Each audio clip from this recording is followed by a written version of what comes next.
البدع والأهواء، أهل البدع العقائدية وأهل البدع السياسية. نقول بيننا وبينكم السلف، بيننا وبينكم الكتب، كان فيقول البدع بيننا وبينكم Rahim. Qala al-Imam Al-Bukhari rahimahullah al-haditsus tsani wa tis'un ba'da salasimi'ah 392. Haddatsana Nu'aim qala haddatsana Ibnul Mubarak an Humayd at-Tawil an Anas bin Malik radhiyallahu an. Qala Rasulullah sallallahu alaihi wasallam, umirtu an uqatilan nas, saya diperintahkan untuk memerangi manusia hatta yaqulu la ilaha illallah, sehingga mereka mengucapkan la ilaha illallah. Fa idza qaluha, kemudian jika mereka mengucapkan itu, wasallu salatan wasallau salatana, mereka melakukan salat seperti salat kami, wastaqbalu qiblatana, menghadap ke arah kiblat kami, wadzabahu dzabihatana, menyembelih seperti apa penyembelihan yang biasa kami lakukan, yaitu ikut sunnah Nabi, sunnatul muslimin yang diajari Nabi. Faqad harumat alaina dima'uhum wa amwaluhum, maka sungguh darah-darah mereka dan harta mereka haram atas kami, illa bihaqqiha, kecuali dengan haknya, wa hisabuhum 'ala Allah, dan pemeriksaan amalan mereka itu menjadi tanggungan Allah. Baik, hadis ini diriwayatkan oleh Bukhari semata tanpa Muslim untuk sanad yang ini. Di sini Imam Bukhari meriwayatkan dari gurunya, yaitu Nu'aim bin Hammad al-Khuzai Abu Abdillah, syadidun alal Jahmiyah, keras terhadap Jahmiyah. Hanya saja kalau dalam masalah hadis beliau yaitu layin, lembik, kata Al-Hafidz Ibnu Hajar. Baik. Tapi tak masalah, karena Imam Bukhari telah menapis hadis-hadis beliau, dan juga hadis ini ada penguat-penguat yang lain. Kemudian qala haddatsana Ibnul Mubarak. Ibnu Mubarak guru beliau ma'ruf, Abu Abdurrahman Abdullah Ibnul Mubarak Al-Marwazi, Amirul Mukminin fil hadis, imamu ahlil masyriq wa ahlil maghrib wa ma bainahuma, imam penduduk timur, penduduk barat, dan jarak di antara keduanya. Dikatakan oleh Imam Ahmad, belum pernah saya mengetahui ada orang yang lebih rajin belajar daripada Ibnul Mubarak, makanya layak jadi imam. Sebagaimana dijelaskan oleh Waqi' Ibnu Jarrah, seseorang tidak akan menjadi pandai atau jadi imam sampai mau belajar ke orang yang di atasnya, orang yang di bawahnya, dan yang setara dengan dia. Yang penting ilmu. Ahli peperangan, ahli haji, ahli pengobatan, ahli syair, ahli hadis, ahli fikih. Ya, disebutkan di dalam Syiar, ketika mereka saling meneliti keutamaan Ibnu Mubarak, mereka lihat tidak ada kelebihan sahabat dibanding Ibnu Mubarak kecuali apa? Sahabat menyertai Nabi dalam perang. Ibnu Mubarak tak jumpa Nabi, itu aja. Dalam peperangan beliau mampu mengalahkan orang Romawi sampai 8 atau lebih. Kalau perang selalu pakai penutup wajah, beliau tak ingin pamer, tidak seperti sekarang malah selfie pamer-pamer. Baik, ingin viral, tidak. Beliau malah pakai penutup wajah biar orang tidak tahu. Dan seterusnya, dermawan. Ini Ibnu Mubarak. Disebutkan dalam Syiar, dinukilkan oleh muridnya yaitu Nu'aim bin Hammad. Ditanyakan pada Ibnu Mubarak, apakah Anda tidak kesepian sering di rumah? Padahal beliau juga sering jihad, sering haji kalau tiba waktunya. Tapi pernah juga sekian hari, selain waktu sholat tentunya, beliau lama tinggal di rumah. Ditanya, apakah Anda tidak kesepian? Beliau mengatakan, bagaimana saya kesepian? Saya disertai oleh Nabi dan para sahabat, yaitu punya kitab-kitab hadis banyak sekali, seakan-akan temannya banyak. Tak masalah, sibuk dengan ilmu. Baik. An Humayd At-Tawil, beliau adalah Abu Ubaidah Humayd ibnu Tirwaih At-Tawil Al-Basri. An Anas bin Malik, ma'ruf Abu Hamzah Al-Madani Al-Ansari summa Al-Basri, mengatakan Rasulullah Shallallahu Alaihi Wasallam bersabda, umirtu an uqatilan nas, saya diperintahkan untuk memerangi manusia. An-nas ini umum, siapapun dia, baik Arab ataupun Ajam, baik dia itu punya kitab suci ataukah tidak punya kitab suci. Selama dia bukan muslim, Nabi diperintahkan oleh Allah untuk memerangi mereka. Tetapi kemudian hadis ini dikhususkan dengan ayat, yaitu apa? Hatta yu'tul jizyata ayyati wa hum shaghirun. Qatilul ladzina la yu'minuna billahi wala bil yaumil akhir wala yuharrimuna ma haramallahu wa rasuluhu wala yadinuna dinal haqqi innal ladzina utul kitaba hatta yu'tul jizyata ayyati wa hum shaghirun. Perangilah orang-orang yang tidak mau beriman kepada Allah dan hari akhir dan tidak mau mengharamkan apa yang diharamkan oleh Allah dan Rasulnya dan tidak beragama dengan agama yang benar, sehingga mereka memberikan jizyah, memberikan ufti dalam keadaan yaitu apa? Secara langsung dalam keadaan mereka hina. Walaupun tidak mau masuk Islam, tapi kalau sudah membayar ufti, dia bisa bilang apa? Upeti, maka yang seperti ini sudah diizinkan untuk tidak lagi diperangi. Jadi an-nas di sini umum, tetapi dikhususkan dengan yang tidak mau membayar jizyah.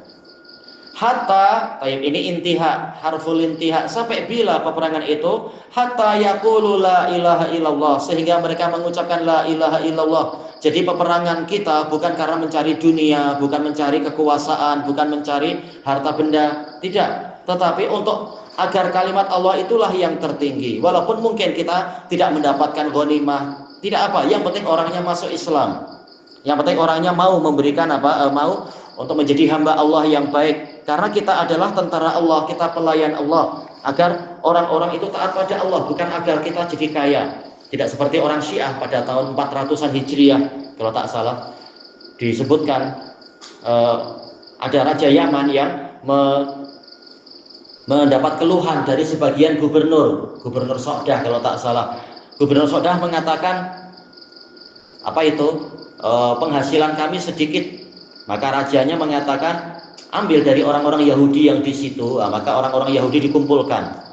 Yahudi Sodah memang banyak. Waktu di sana jumpa beberapa orang Yahudinya.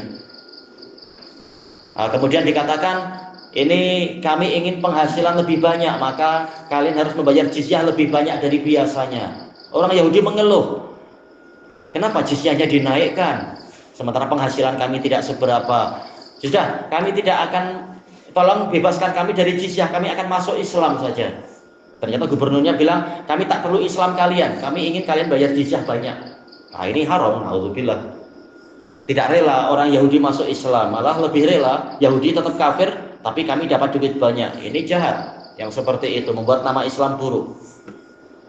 Itu tidak sesuai ajaran Nabi. Nabi menyuruh agar orang diperangi sehingga bersyahadat, bukan sehingga kita kaya, bukan. Kalau manusia di sini ada khilafnya, zimmi dengan harbi ya. Betul. Kalau zimmi ini sudah membayar jizyah, ya. Sudah bayar ufti. Tak perlu diperangi kan? Ya tak boleh, karena dia sudah mendapatkan zimmah Allah dan zimmah Rasulnya, jaminan keamanan. Dia sudah membayar jaminan keselamatan. Ini semula umum, kemudian dikhususkan oleh dalil-dalil yang lain. Baik. Dan juga dikhususkan oleh dalil lain lagi, yaitu anak kecil tak boleh diperangi, wanita tak boleh diperangi, orang yang sudah tua renta tak boleh diperangi. Jadi hadis ini umum, tapi kemudian dalil yang lain akan menjelaskan. Ada beberapa yang diperkecualikan. Sehingga mereka mengucapkan la ilaha illallah. Sebagian orang karomiyah, orang mubtadi'ah, dan sebagian orang-orang murji'ah mengatakan ini dalil yang menunjukkan bersyahadat itu cukup di lisan, walaupun tidak ada keyakinan hati tak mengapa, yang penting lidahnya bersyahadat. Tapi ini keliru, karena hadis ini telah dijelaskan oleh hadis-hadis yang lain. Nabi mengatakan hatta yashhadu, hadisnya Bukhari Muslim. Hadis Abi Hurairah, umirtu an uqatilan nas hatta yashhadu. Syahadah ini bukan hanya lidah, tetapi keyakinan hati, pengakuan lisan, dan pembuktian anggota badan. Inilah syahadah, sebagaimana dijelaskan oleh Imam Ibnu Abil Is. Dan juga dalam riwayat Muslim, hatta yu'minu bi wa bima ji'tu bi. Saya diperintahkan untuk memerangi manusia sehingga mereka beriman kepadaku. Iman ma'ruf, hatinya meyakini, lidahnya mengakui, tangan dan kakinya mendatangkan bukti. Jadi bukan sekedar ucapan lisan. Hadis yang di hadapan kita ini sekedar kharaja makhrajal ghalib. Biasanya syahadat pakai lidah. Bukan berarti pembatasannya hanya sampai di situ. Dan juga hadis ini bicara masalah hukum zahir. Kalau zahirnya dia sudah bersyahadat dan menjalankan apa yang disebutkan setelahnya, amalan-amalan zahir, kita katakan dia muslim. Walaupun di sisi Allah belum tentu dia muslim. Boleh jadi hatinya itu ada kekufuran, tapi hukum zahirnya kita katakan dia muslim. Bukan berarti di sisi Allah cukup syahadat lisan lidahnya tanpa hatinya meyakini, bukan macam itu. Fa idza qaluha, kemudian jika mereka telah mengucapkan syahadat tadi, mengucapkan kalimat tahlil tadi, tentunya la ilaha illallah dan Muhammadur Rasulullah. Karena ini sekedar Ini sekedar dzikrul ba'd urida bihil kul dalam pembahasan balaghah, menyebutkan sebahagian tapi yang dimaksudkan semua. La ilaha illallah maksudnya la ilaha illallah Muhammadur Rasulullah, bukan hanya yang pertama. Kemudian jika mereka telah mengucapkan itu, wasallu sholatana, bukan hanya syahadat tapi juga sholat. Yang tidak sholat ya tidak memenuhi syarat. Karena Allah Ta'ala di dalam surat At-Taubah menunjukkan syaratnya ada 3. Fa in tabu wa aqamus shalah wa atawuz zakah fa khallu sabilahum. Jika mereka bertaubat, yaitu taubat dari kekufuran, caranya bersyahadat dan menegakkan sholat serta menunaikan zakat, maka bebaskan jalan mereka. Jadi bukan hanya syahadat, harus ada sholat 5 waktu itu wajib, dan juga membayar zakat, kalau tak diperangi nanti. Baik. Shollu sholatana, sholat seperti sholat kami. Jadi ini menunjukkan pentingnya belajar agar tahu sholatnya Nabi macam apa, bukan sholat sesuka hatinya. Orang jahiliyah juga sholat. Wa makana sholatuhum minal baiti illa muka'aw wa tasdiyah. Tidaklah sholat mereka di sisi Baitullah kecuali tepuk tangan dengan bersiul. Mereka juga sholat, tapi sholatnya tidak ikut sholat ajaran Allah dan Rasulnya. Di sini Nabi mensyaratkan sholat seperti sholat kami. Tapi kata Imam Nawawi, ini min babit taghlib. Siapa dari kita mampu sholat seperti sholatnya Nabi 100%? Tak ada. Tapi mendekati, berusaha meniru, berusaha mencontoh, bukan sesuka hatinya. Wastaqbalu qiblatana, menghala ke kiblat kami, bukan buat kiblat sendiri sesuka hatinya. Wa dzabahu dzabihatana, menyembelih hewan-hewan yang kami tetapkan kriteria hewan sembelihan. Bukan ketika korban malah sengaja menyembelih kelinci, ya tak sesuai. Halal menyembelih kelinci, menyembelih arnab, tapi untuk korban tak boleh, tidak sesuai. Atau menyembelih gajah. Menyembelih gajah halal, boleh dimakan gajah, tetapi bukan untuk korban. Jadi harus ikut syariat. Kalau sudah memenuhi syarat ini, faqad harumat alaina dima'uhum, maka sungguh telah haram atas kita darah mereka, yaitu kita tidak boleh menumpahkan darah mereka. Hukum zahirnya dia muslim. Wa amwaluhum, harta mereka juga tidak boleh untuk kita rampas sesuka hatinya. Ini haram. Kecuali illa bihaqqiha, kecuali dengan haknya. Karena dia berzina padahal sudah kawin, atau membunuh orang yang tidak bersalah, amdan wa udwanan, sengaja dan karena permusuhan, bukan karena tidak sengaja, bukan karena dipaksa atau tapi syarat-syarat terpenuhi. Atau menjadi pengganas, menjadi perompak, menjadi penyamun, menjadi lanun. Seperti ini menyebabkan darahnya boleh ditumpahkan.